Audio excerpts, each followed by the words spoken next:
Producer and engineer Andrew Scheps has an incredible list of credits, including work with Adele, Black Sabbath, Lana Del Rey, Johnny Cash, and Beyoncé. We caught up with him at the recent AES show to get his view on in-the-box mixing, how to get started in the industry, and also to find out about his unusual approach to using compression.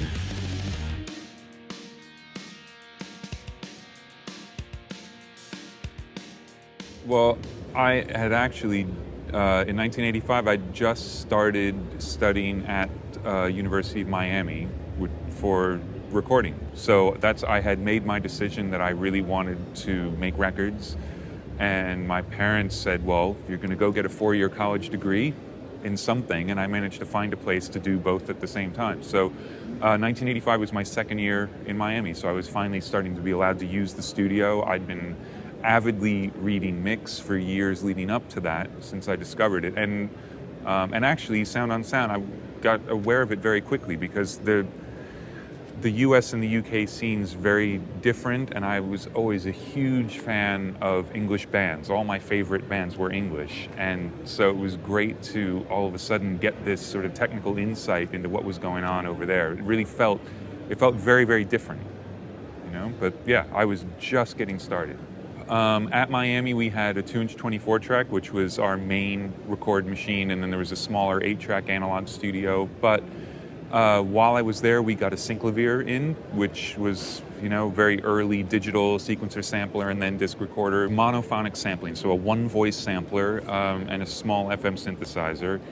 And I was always a bit of a geek, so that was more technology to learn. Like, I was the guy who knew how to run the synchronizer for the tape machines and things like that, because I figured, that's a way to get in the room, is to know how the technology works. And when I graduated from Miami, my first job was working for New England Digital. So I was a field service tech for the synclavier in Los Angeles, and then I was actually based out of London for about 1.5 years. So what that did for me was I was the guy who knew how to fix the thing that cost $500,000 that was holding up the session.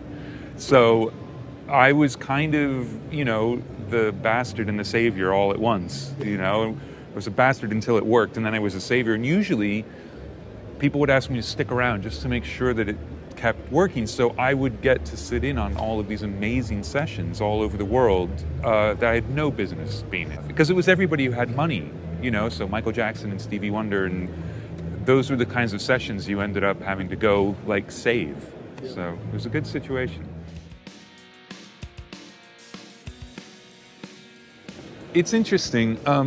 I've been large format console guy and analog gear for years, and that came out of a very specific situation of mixing a Red Hot Chili Peppers record where they said it had to be mixed on a Neve, and that just sort of turned into a thing, and I ended up owning a Neve and basing my studio around that. And moving back in the box was something I'd been thinking about for a few years because of the logistics of mixing on a console. It's a disaster with recalls and having to leave a mix up because no matter how meticulous you are about your recall, it's not going to come back properly and things like that. But really, again, it was a very specific thing. I was traveling. I'd just done a seminar in France, and I got an email about doing some work, and the only way I was going to be able to do it was in the box. And I always have a rig with me. And I just decided to do it and see how it went. And I sent it saying, look, I'm doing this in a different way. It wasn't too specific, but if you hate it, just let me know and we'll go for a plan B. And if you like it, that's great and we'll continue. And I just got back mixed comments that were normal. So I said, well, okay, I guess this is working. As soon as I got it to kind of work sonically, you start to reap the benefits of the recallability, and the flexibility is the main thing. I love the fact that I'm never only mixing one thing at a time now. I love mixing 5 songs at the same time and being able to cycle through them. And I actually spend less time in total, but I feel like every song has really gotten so much more attention because you're always focused, because it's always fresh. As soon as I kind of get bored or lose focus, I just open up another song instead of having to sit and play solitaire or have lunch. There's a huge amount of nostalgia for analog tape, and it's a bit of a line because I've said it more than once now, so I feel a little self-conscious about it, but I really do believe most of the people who are nostalgic for analog tape have never worked on analog tape. It's a nightmare. It's amazing, but it's a nightmare. And there are times when I love the constriction of it and the confines of it and the decision-making of it. but there are very, very few projects that have a band capable of working on tape properly and doing it well. And if you're going to work on tape and then dump it into Pro Tools, I don't see the point of that. Why slow yourself down to then just do what you're going to do in the first place? So if it's purely a sonic choice, then absolutely. I mean, it's another piece of gear, but the workflow side of it, either commit to it or don't bother, in my humble opinion.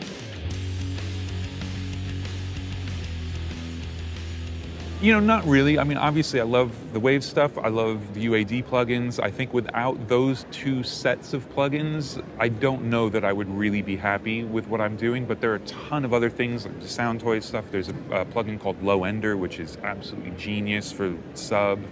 I'm a big fan of having lots of choices. I don't like to do the same thing all the time.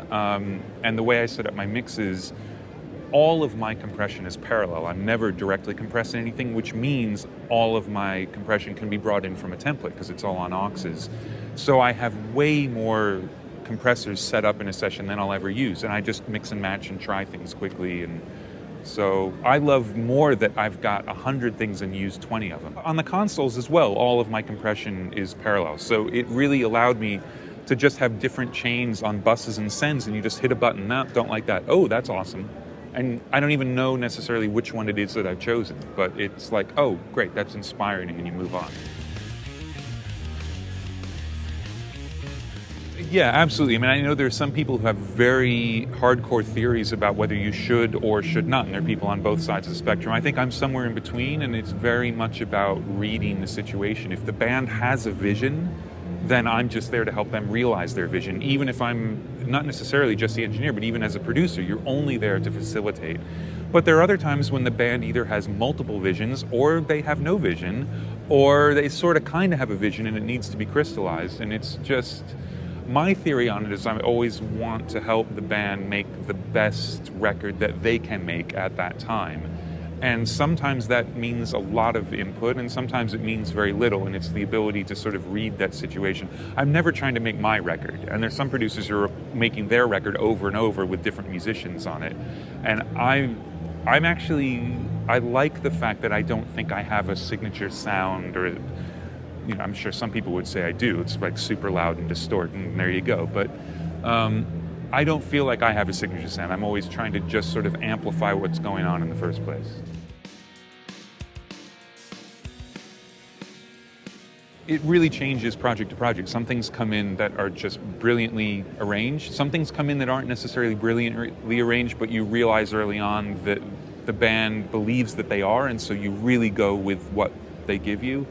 I mean, obviously, as a producer, I spend a ton of time in arrangement. I think we're talking just mixing, really, I guess. And there are times when I will completely rework a song, including recording stuff on it, and say, hey, I think when I heard the song, I was so inspired that I wanted to do this. I hope you think it's better. And it changes. When I'm producing, it's all about the arrangement. I mean, that's 99% of the gig to me.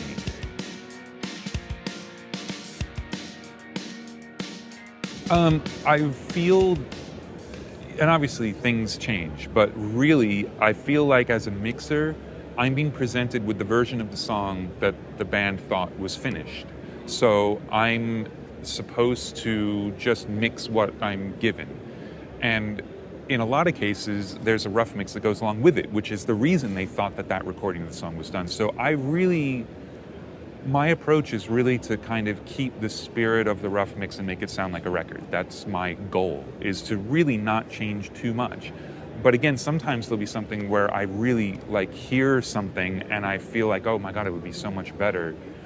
And I'll sort of go into more of a producer role, because I feel like the producer role is sometimes to do nothing, in the Steve Albini model of you're just there to document what the band is doing. But for me, I really feel like I'm there to make sure the band does their best version, and they may not know how to do that themselves. So it's a way to make them give their best performance, to help with the arrangement, to make them realize what is sort of important about the song and what isn't important about the song, and to focus on what is. And also just to help them realize the ideas they have in their head, because a lot of times they'll have something in their head, They're having a hard time doing it and a hard time describing it, and it's figuring out what that is. And a lot of times it's the opposite of what they say. But it's sort of figuring that out and getting to the point where it's ready to mix. And sometimes that's just setting up microphones and getting out of the way, and sometimes it's really completely turning inside out what they thought they were going to do, and you end up with something else. Like there was a song for a band, Faves, this Swiss band that I was producing, that the way they were playing it, it was like a really fast Ramones song, and it ended up being this incredibly slow, crazy, almost ballad that we cut 100% live, including the vocal. All from me wanting the guitar player to show the strumming pattern of what he was doing to the bass player and the drummer, because they weren't lining up.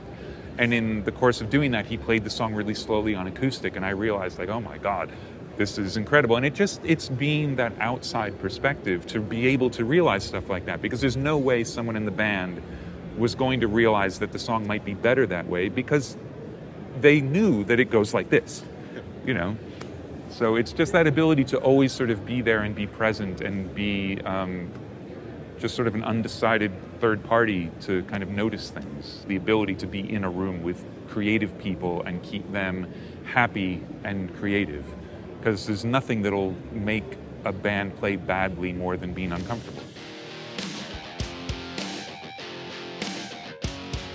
I just get bored. You know, I'm lazy. I don't want to spend a ton of time on things that don't require the time. But at the same time, I will recognize when, let's say, someone in the band is unhappy with the way something feels.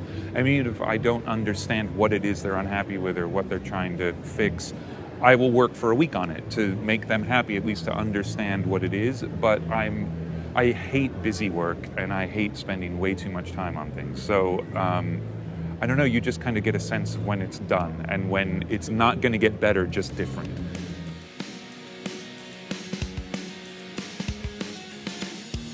It's hard because you kind of need to know everything all the time. I mean, I think that the thing to keep in mind, though, and I absolutely made this mistake when I was starting out, is because you know how to use the gear and you know the technology, you assume you should be the engineer. And the engineering isn't about that at all. The engineering is the ability to translate what's going on in the room into a recording, and a lot of that might have nothing to do with using the gear, but using the gear is a given. And just because you might be more proficient than the engineer on a particular piece of gear absolutely doesn't matter. So I think that's a really, really important concept to get in your head, that you should know how to use everything better than everybody else in the room, but that doesn't actually matter. That's just the thing that will keep you in the room, as long as you're not arrogant about it. And I think you need to know that you can learn something from every single situation you're in, even if it's just that you learn what you wouldn't do. And I've learned there's plenty of stuff that I've seen producers do. I'm like, okay, I will never do that. And when you think about it, you think, you know what, if I hadn't seen it, I probably would have done that, and then realized after the fact and felt bad, or, you know, just thought it was a mistake. But you can absolutely learn from every single situation you're in. From what I was saying earlier, knowing how to use the synclavier and how to fix it, that was what got me in the room on a lot of things. But that's not enough to keep you in the room. Like, that's your little business card where they're like, oh, okay, yeah, you can come hang out. But if it turns out you're a dick, then you're not going to stay in the room. So, I don't know, were you allowed to say that on this interview? Yeah, all right, perfect, good. I didn't know how family friendly we need to be. But that is what will get you kicked out of the room, whether you know stuff or not. So you need to know lots and lots of stuff, but you have to be able to read a situation. And a good example of it is working with vocalists. Some vocalists, you need kid gloves and you need to be incredibly encouraging and just let them sort of steer the session and do what they want. Other ones, you tell them, do it less like shit this time. You know, like, come on, man, you can do better than that. And that's what will really get them going. And some of them really want to be challenged, and some of them really need to be left alone. There's some singers where I will not say a word in between takes, and I wait until I hear them kind of rustle a little bit, and then you realize, okay, now they're ready to do the next take. And I'll go 20 takes without ever saying a word. And there are other singers that you talk to constantly in between, and then you sort of convince them, like, hey man, let's do another one. So it's the ability to understand the difference and to pick up on that immediately, because as soon as you screw it up a little bit, you're done for the day, if not the session. And that's, to me, it's probably 80% of the gig.